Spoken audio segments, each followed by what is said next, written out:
Hello et bienvenue dans une nouvelle vidéo. Aujourd'hui, je vous propose un tag concernant mes bronzers. J'ai donc créé une liste de 10 catégories, de 10 sortes de bronzers dont je vais vous parler aujourd'hui. Pour chaque catégorie, j'ai assigné un bronzer en particulier que j'ai dans ma collection. Je vous invite évidemment à recréer ce tag chez vous si ça vous intéresse. On commence avec la première catégorie et c'est le bronzer que je porte aujourd'hui et il s'agit du Kosas, c'est le Soft Bronze dans la teinte Light. C'est un très joli bronzer, il est lumineux, hein. Je ne sais pas si ça se verra, oui ça se voit, il est lumineux, il est quand même très lumineux.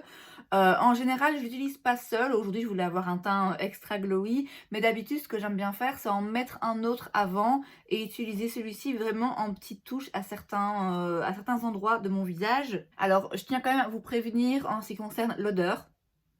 Je trouve qu'il pue. Je sais pas c'est quoi comme odeur, ça sent un peu renfermé, je sais pas vraiment expliquer.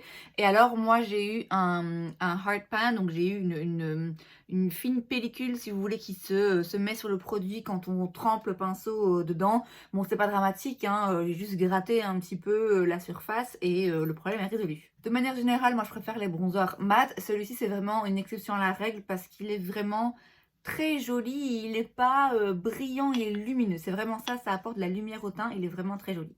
On passe à la catégorie numéro 2, c'est le bronzer dans ma collection qui est le plus vieux. Alors, c'est toujours compliqué, hein. C'est toujours compliqué de réfléchir, ok, quel est le bronzer que j'ai acheté en premier.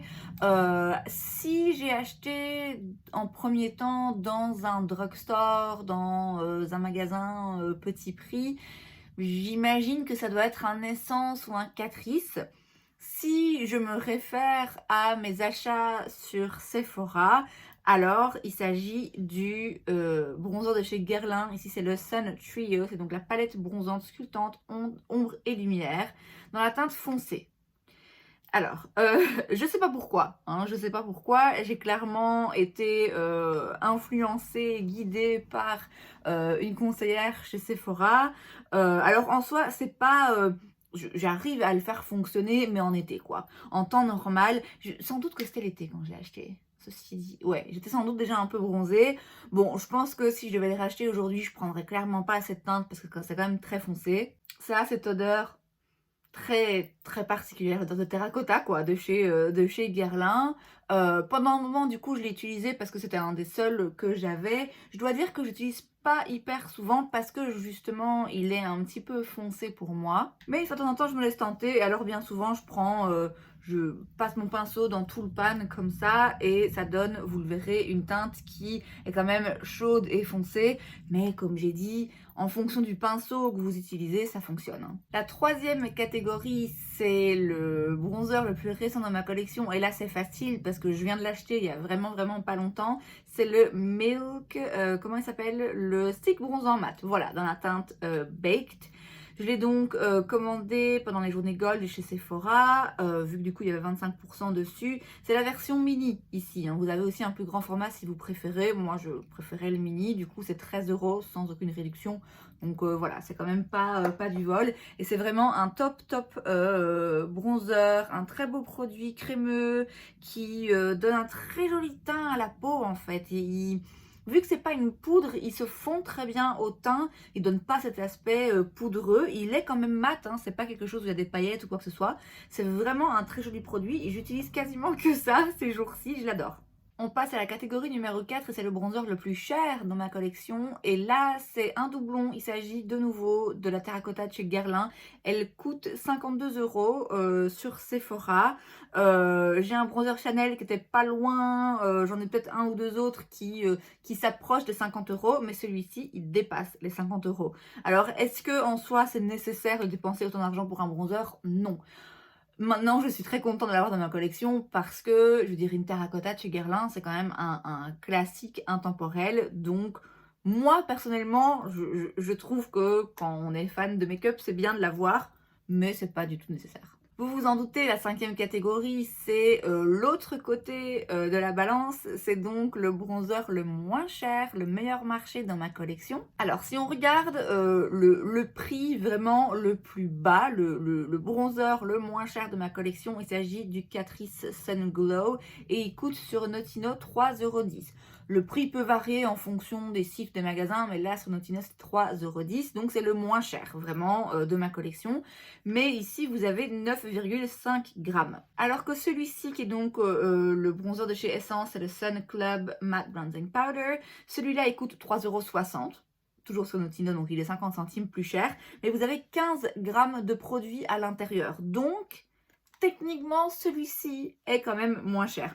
Bon, finalement, l'un ou l'autre, ça change pas grand-chose. C'est pas une grosse surprise. Catrice et Essence, je pense que c'est vraiment les marques les moins chères que j'ai de ma collection. Donc, c'est les bronzers les moins chers également. La catégorie numéro 6, c'est le plus gros bronzer dans ma collection. Alors là, pareil, ça va se diviser un petit peu en deux catégories. Vous avez d'un côté le packaging le plus grand. Et là, c'est le Marc Jacobs qui est presque comme ma tête. C'est donc le Omega Bronze, c'est la teinte 102 Tantric. C'est pas exactement le même que tout le monde a acheté avec le packaging blanc, mais c'est la même formulation. C'est juste une teinte, je pense, qui est légèrement différente. Il y a 25 grammes, hein, donc c'est en effet par rapport aux autres bronzers que j'ai, un produit avec beaucoup de quantité, mais si c'est le plus grand en taille, c'est pas le bronzer avec le plus de quantité dans le packaging. Celui-là, c'est le Chanel, c'est donc le Soleil Tan de Chanel. Et ici, vous avez 30 grammes de produit. Là, on est sur un produit crémeux. C'est celui-ci que je vous disais qu'ils approchaient des 50 €. Bon, encore une fois, c'est pas nécessaire de dépenser autant d'argent pour avoir un beau bronzer en texture crème. Je viens de vous montrer le Milk, le petit format là c'est 13 €, c'est bien suffisant.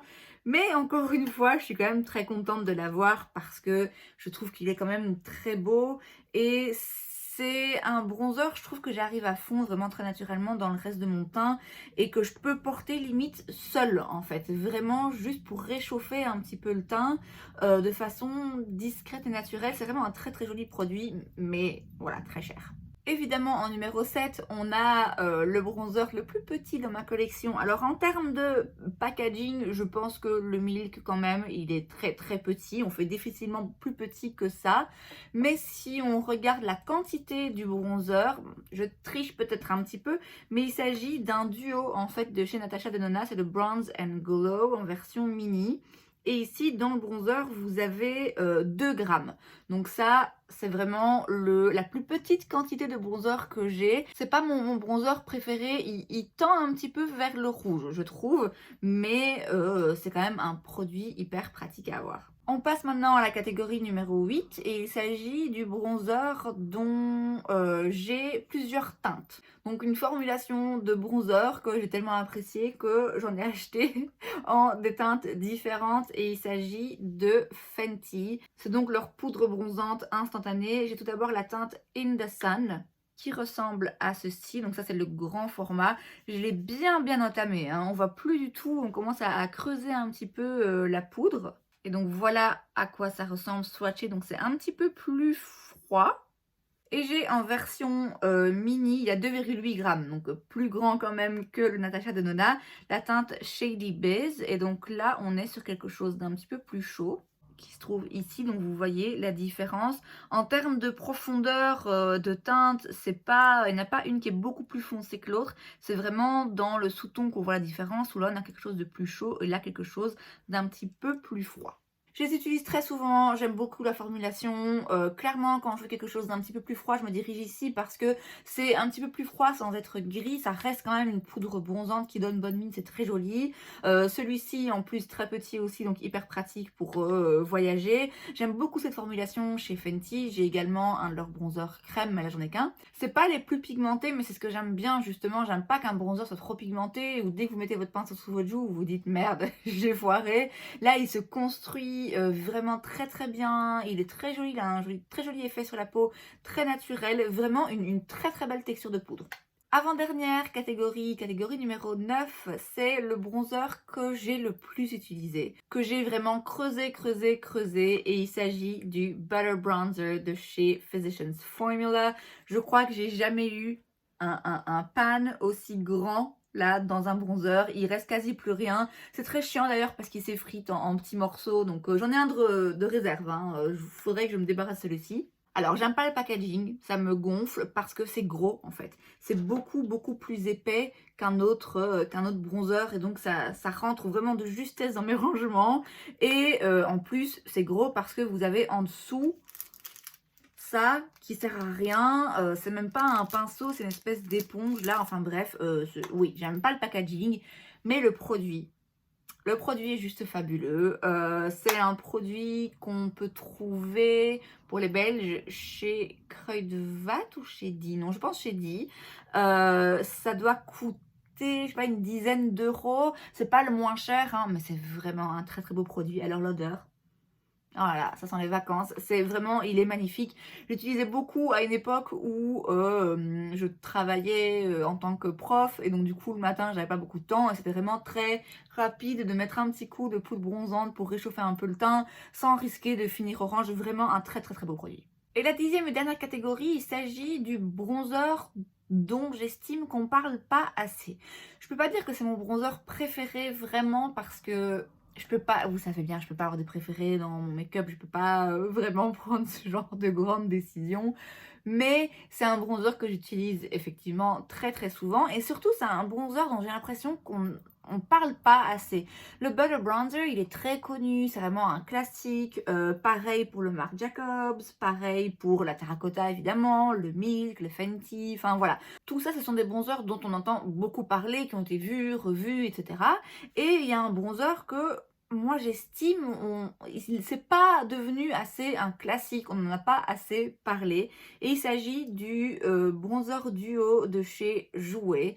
Pour moi, c'est vraiment un des plus beaux bronzers que j'ai, vraiment dans la qualité de la poudre, dans la texture du produit. C'est donc un duo où vous voyez, vous avez une teinte qui est légèrement plus foncée, mais ça se joue vraiment à pas grand chose. C'est suffisant, hein, ceci dit, pour que ça fasse un produit intéressant. On est sur quelque chose de très léger qui, encore une fois, se construit et qui se fond dans le reste du teint très naturellement, justement parce que c'est très léger.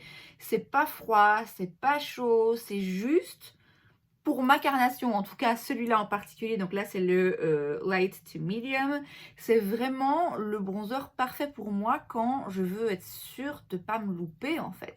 Quand je veux un bronzer qui me donne bonne mine, mais qui se voit pas trop finalement. Il est vraiment très très beau et encore une fois, je trouve qu'on n'en parle pas assez, il n'est pas assez mis en avant, je vois pas assez dans les collections d'autres youtubeuses beauté, donc je voulais aujourd'hui lui faire une petite dédicace spéciale. Et c'est donc tout pour cette vidéo, j'espère que ça vous a plu. Si c'est le cas, n'hésitez pas à laisser un like. Vous pouvez aussi vous abonner à ma chaîne parce que c'est gratuit, donc pourquoi pas. Et moi, je vous vois la prochaine fois. Bye!